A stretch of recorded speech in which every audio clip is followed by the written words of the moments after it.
네, 경기도 고양시갑 김성혜입니다. 약자와의 동행이라고 오세훈 시장님 말씀하시면서 TBS 이야기하시는데 제가 보기에는 납득이 안 되는 지점이 좀 많아서요. 몇 가지 질의를 드릴까 합니다.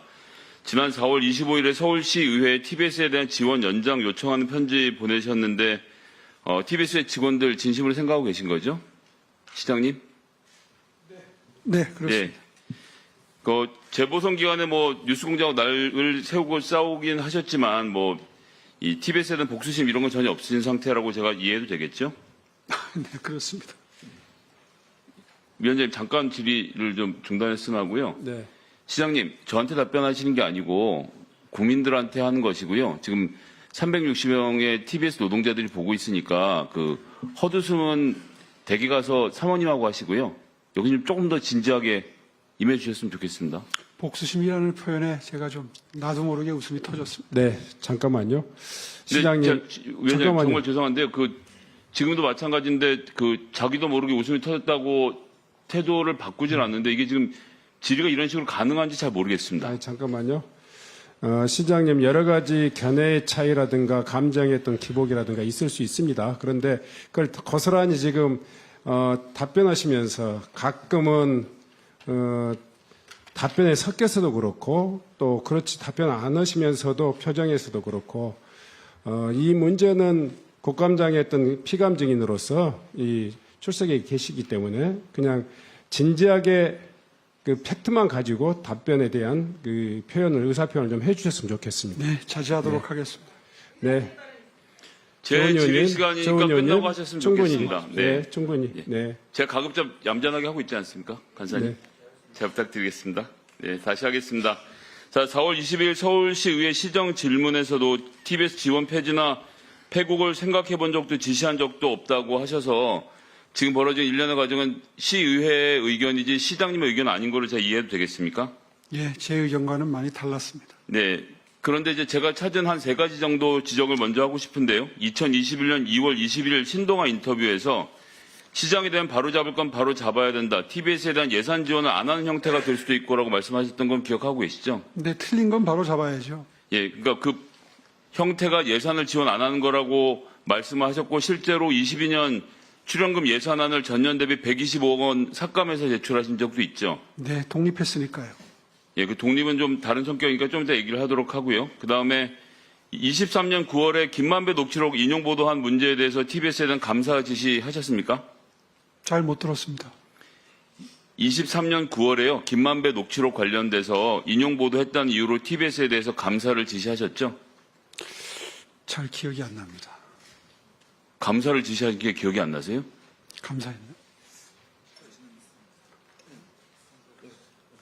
아주 답변이 편하셔서 좋으시겠습니다. 다른 사람들은 밥줄이 끊기는 마당인데 감사 지시를 기억을 못 하시니 답답한데요. 자, 방송법에는 잠깐만요. 답변 확인하셔서 답변을 좀 해주셨으면 좋겠습니다. 네, 감사했답니다. 지금 시장님, 이게 지금 남의 일이에요? 시장님 잠깐만요. 아니 감사를 했답니다가 뭡니까 지금? 자, 방금 김성애 전에 의원님 잠깐만요. 네. 지금 국정감사 자리입니다. 시장님은 피감기관의 기관장으로서 지금 이 자리에 참석해 있는 거고요. 국민을 대신해서 국회가 지금 묻는 겁니다. 이 부분은 1년에 한 번 있지만 여기에 계시는 의원님들은 자료 찾느라고 수많은 이 시간을 보내면서 준비해 오셨습니다. 혹시 의견이 다르거나 팩트를 잘못 확인할 수도 있습니다. 어떤 질문이 오더라도 국민의 물음에 대해서 지금 시장님 일부러 그러시는 건지 원래 지금 일반적인 어떤 언어의 습성이신지 모르지만 그렇게 이야기하면 안 되시죠. 지금 감사를 지시했느냐 안 했느냐 하는 거에 대해서 진지하게 뒤에다가 물어보고 답변하시면 됩니다. 기억이 안 난다 이렇게 이야기하시면 어떻게 우리가 이 감사를 피감 증인의 우리 시장님이 진지하게 받아들인다고 이렇게 이야기하겠습니까? 잠깐 시간을 좀 주십시오.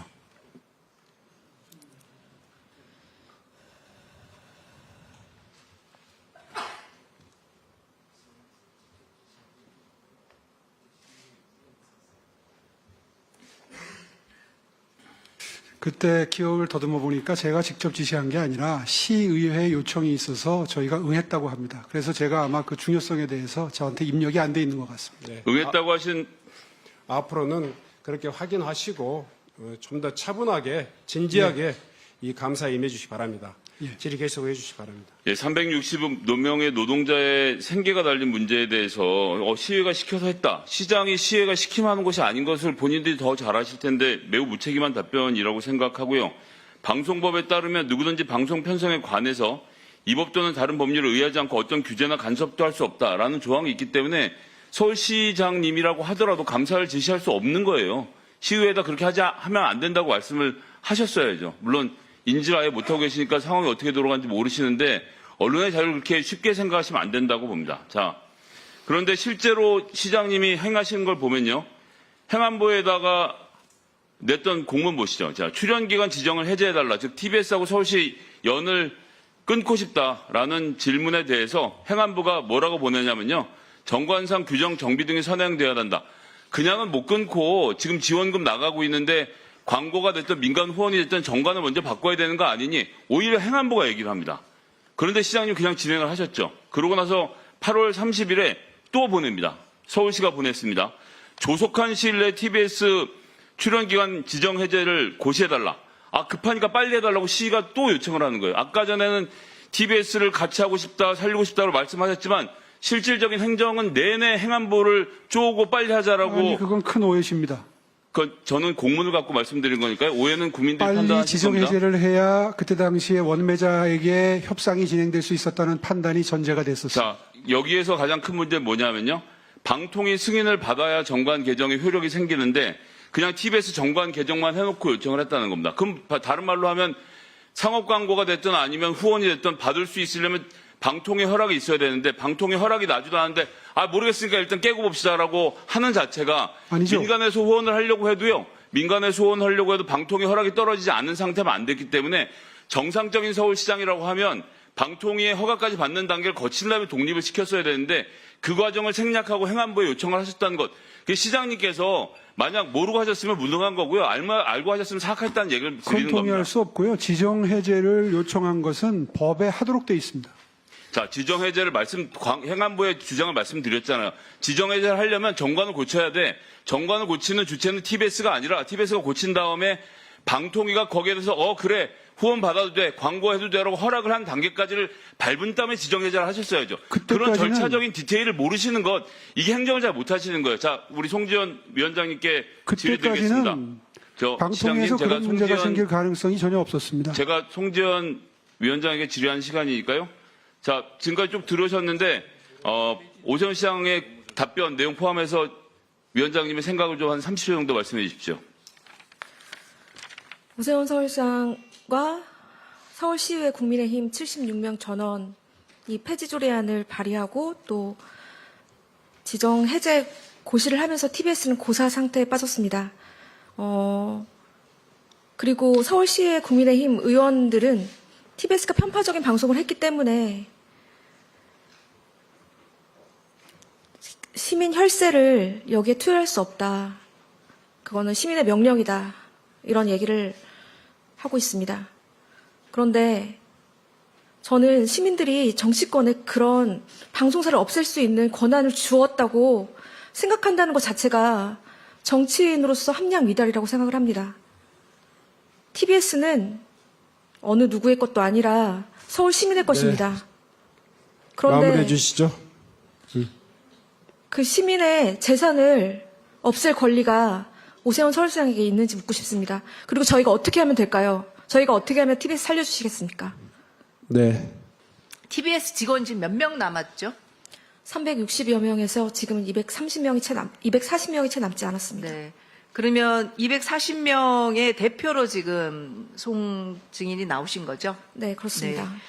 그 앞서 TBS가 이렇게 어려움을 겪는 것은 편파적인 방송을 해서 그렇다 이렇게 얘기하고 있는데 TBS 구성원들이 그렇게 생각하십니까? 편파적이라는 거는 관점이라고 생각합니다. 그래서 편파적이라고 생각하는 사람도 있고 편파적이지 않다고 생각하는 사람도 있을 겁니다. 파란 날씨를 보고 정치적이라고 하는 사람이 있고 아니라는 사람이 있듯이 편파적이라는 거는 사람에 따라 다르다고 생각합니다. 그래서 공정성을 가지고 방송사를 없애기 시작하면은 저는 남아있을 수 있는 방송사는 없다고 생각합니다. EBS 정도 남아 있겠군요. 네. 지금 가장 편파적인 게 KBS죠. 네. 오세훈 시장은 후보 시절부터 TBS 예산을 끊겠다고 인터뷰도 여러 차례 하고 그랬어요. 그리고 시장에 들어와서 국민의힘 시의원 76명과 같이 TBS 폐지 조례를 통과를 시켰습니다. 근데 오세훈 시장과 국민의힘 소속 시의원들이 왜 TBS를 이렇게까지 없애려고 한다고 생각하시죠? 김어준의 뉴스공장 마지막 방송에서 김어준 공장장이 3년 반 뒤에 돌아오겠다고 했습니다. 그 이후로 서울시의회 시정 질의에서 끊임없이 서울시의 국민의힘 의원들은 이 문제를 어떻게 해결할 것이냐고 TBS에 물었습니다. 그런데 저희가 어떤 대답을 해도 그들을 만족시키지 못했습니다. 그러면 그 방법이 뭘까요? 김어준의 귀환이 결국 문제가 되는 건가요? 저는 TBS를 놔두면 정권이 바뀌었을 때 또 김어준이 아니더라도 또 다른 김어준이 나타나서 TBS를 또 편파적으로 만들 거라는 서울시의 의원들의 말이 기억이 납니다. 이건 제 말이 아닙니다. 그러니까 문제의 싹을 자르겠다는 그런 뜻으로 저희는 받아들이고 있습니다. 애초에. 시간이 지나서 역사가 이 책임을 누구에게 돌릴까 생각하신다면 아마 오세훈 서울시장일 겁니다. 오세훈 서울시장께서 TBS를 없앤다고 하면 이거는 역사적으로 1980년 언론 통폐합 이후에 권력이 공영방송을 없앤 최초의 사례입니다. 그 사례의 주인공이 되시는 겁니다. 그리고 다음 서울시장 선거에서 분명히 여러 후보자들은 서울 TBS의 복원이 공약이 될 것입니다. 그런 상황을 만들지 않으셨으면 좋겠고요. 저희가 할 수 있는 게 뭔지 말씀해 주십시오. 이렇게 TBS가 없어지는 건 민주주의의 후퇴고요. 행정 시스템의 신뢰를 깨는 겁니다. 저는 네. 그렇게 말씀드리고 싶습니다. 네. 김어준 공장장은 좌우의 편향 없이 공정한 방송을 했다는 것이죠? 그렇습니까? 공정한 방송이라는 거에 대한 개념이 모호합니다. 아니 그러니까 보수를 지향하거나 진보를 지향하거나 아니면은 좌든 우든 어떤 그 일반적인 시민이 듣는 기준에 따르면은 공정하다고 느낄 수 있는 그런 방송을 했다고 생각하십니까? 저 개인적인 의견을 물어보시는 겁니까? 그렇죠. 저는 솔직히 말씀드리면 지금 박민의 KBS와 김백의 YTN보다는 공정했다고 생각하고요. 아니요, 비교하지 마시고요. 공정성은 상대적인 거라고 생각합니다. 상대적인 거다. 여기에 있는 모든 분들이 다 정파성을 갖고 있다고 저는 생각하거든요. 저희 모두가 정파성을 갖고 있어요. 네. 그리고 제가 또 하나 여쭤볼게요. 김어준 공장장이 TBS 제작비 지급 규정이 2014년 4월에 개정됐는데 이거에 따르면은 방송일수라든지 일회당 대가라든지 이걸 하면은 방송한 동안에 한 24억 정도를 받았다고 지금 추정하는 자료가 나왔습니다. 그래서 24억 정도를 받았다는 게 합당하다고 생각하십니까?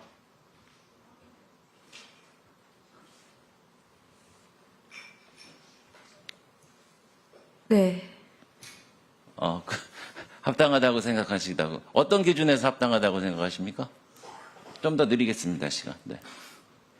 5분 다 쓰겠습니다.